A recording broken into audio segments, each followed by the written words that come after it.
Welcome to Created by Design. My name is Linda Eld, and this is my very first episode of Created by Design, and I have to tell you, I'm terrified. But this has been something that's been on my mind over the last few months. I'm sure because of COVID, we're all feeling that disconnect from one another and missing on being able to share and make connection with people that in the past we didn't even think about it. We just got together over a cup of coffee. Well, getting together on the internet isn't going to be quite the same, but at least it's going to be, I hope, a spot that we can come together, those of us that like to craft, or maybe you call it your hobby, or just maybe it's your passion, and we can share. Kind of think of it as maybe the refrigerator, where we put our stuff up, showed off our work. And hopefully it's going to be that kind of a place for you, a place that we can connect, learn from one another, and a place that we can maybe not feel so isolated. A little bit more about craft. What is our craft? I do something with my hands. I knit. I journal. I doodle. That's what I'm focusing on these days. But maybe you are a bread maker. Maybe you are a cake designer. Maybe you are a landscaper. And that's your passion, that's your craft, that's what you excel in, that's what you feel gratified in. So hopefully you will find that this group is a place that you can show some of your techniques, share with one another. Just because my main focus is knitting, it doesn't mean that's the only thing I'm interested in. I love to watch other people's processes. I'm not a wood maker, but I've been known on a Saturday morning to watch the woodworker on Channel 10 and watch them do their fine work. I appreciate that, and I enjoy watching people perfect their craft. I think there's things we learn by watching other people, even if it's not the specific craft that we're working with, but we can learn from one another. And so I hope you will post pictures, tell a little bit about what you're working on. And as we go along, I'll have a focus each week that will help us maybe choose some pictures or some stories. I read a quote the other day from a gentleman by the name of Robert Greene. Now, I don't know anything about Robert Greene other than if you looked him up on the internet, there's a lot to be said about him. Apparently, he's a very bright man. But I'm going to just take this quote. I'm not in support or not support of him. I'm just using this quote because I thought it was very good. He said, "To learn requires a sense of humility. We must admit that there are people out there who know our field much more deeply than we do.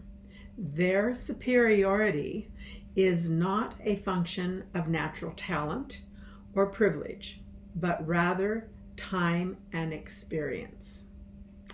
I thought that was so very good because it leads us into realizing we can learn from one another. It's really good to have a mentor or find people that do what you like and see what they're doing. Why are they successful with it? Over the last several years, I've spent a lot of time looking at knitting artists that I admire their work.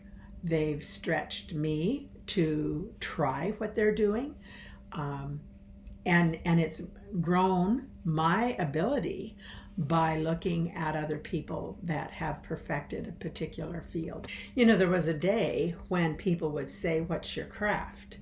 And it was a very respectable word. I think it's kind of over the years lost its meaning. When that was asked years ago, it was maybe a person was a saddle maker or they did wrought iron work. They took their talent and actually made a living off of it. We kind of do that today some, but I think there's been a devaluing of a person's craft. And we ourselves don't value it or realize the importance of it in our life as maybe we could. So I would like, hopefully, this group to be able to tap into that and bring a value to our craft, and hopefully bring awareness not only to other people but especially to ourselves. I think our craft, maybe you call it your hobby, maybe it's your passion, it's part of who we are, and maybe we don't value it as much. I think we were all created to create and design. So, how has COVID affected you with your crafting? Has it given you more time? Have you not been able to craft because of this COVID season? For me, it's been having a craft has been a lifesaver. I've really focused on my knitting, and I don't want to tell you how much knitting I've done. I've done a lot. I've made a lot of projects, but it's been a real lifesaver for me. It's been a time that I've actually tried new things and experimented in ways that I would have been too busy in the past to have taken the amount of time that I could during this season. We've been very careful not to be out and about, and so we've stayed in a lot. And I've thought and wondered, what do people do that don't have a craft to concentrate on or experiment with? And I'm grateful that I have. The project I'm going to show you that I've worked on during COVID is really quite random, but I have a reason for showing it because it's no pattern per se. I totally experimented, and it's a throw. You'll only be able to see part of it probably. It's just a lap throw. I use it. It's great. It's wool. It's wool from the Shetland Islands. And at another time, I'll talk more in detail, maybe about some of the fibers that I like to use. But while there are a lot of different patterns and color combinations in this project, this is one that I started out with very little design going on in my head. I just started out at row 1, picked some colors out of my knitting stash, and I purposely planned it that way, not to have a plan.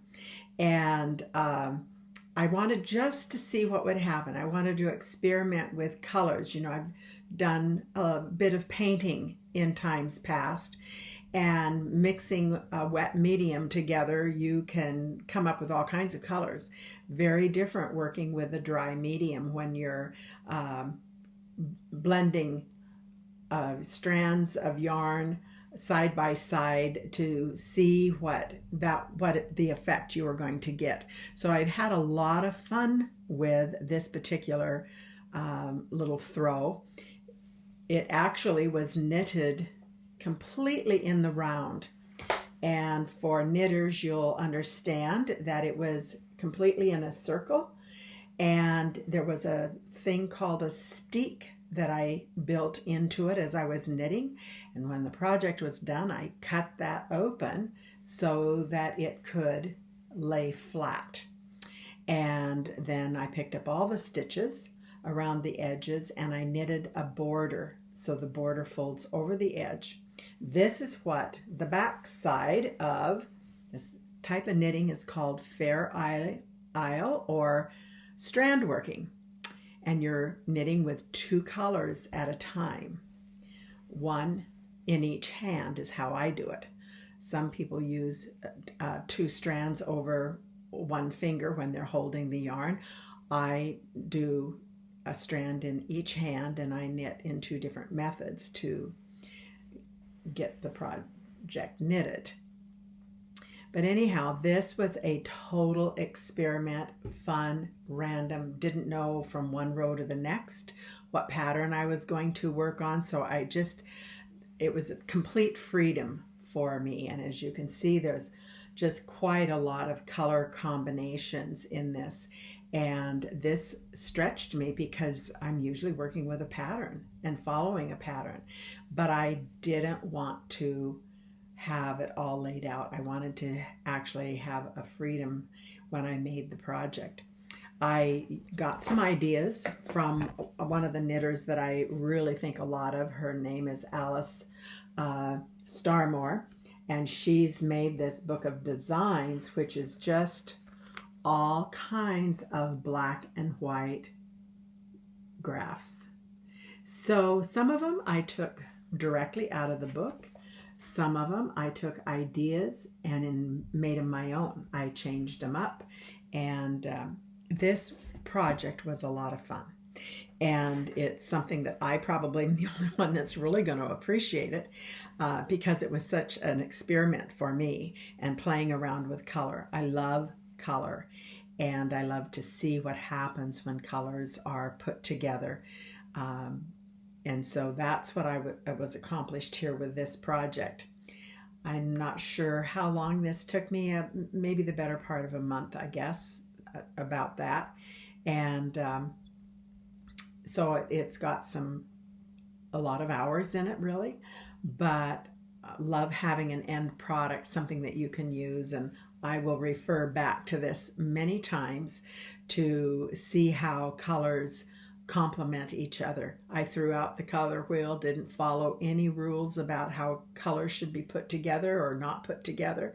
I just let my eye be when I looked at my stash and pick the color. I went with it. Behind me here is my stash in all these bins back here. That was the other thing that I did during COVID. All my yarn was in somewhat organized, but it was all in my guest bedroom closet. So I always had, if we had company, I had to make sure that was all kind of tucked away, and I'd get it out during the week, and it was all over the bed. And so one of my determinations during COVID was to get that organized. And so I rearranged this room that we're in. It's our little office, and one half of the room behind me is all my knitting stash and items that I use for knitting. And on the other side of the room is my doodling and journaling. And so right now I've spent most of my time with the knitting over this last year. So that's going to be what my post is about. I'll post some individual pictures, but I would encourage you, please post some pictures, tell about yourself or what the project meant to you, if you learned something from it, or if you were challenged by it, and just what was the effect of your crafting for yourself during this COVID season. So that's going to be pretty much the end of this episode.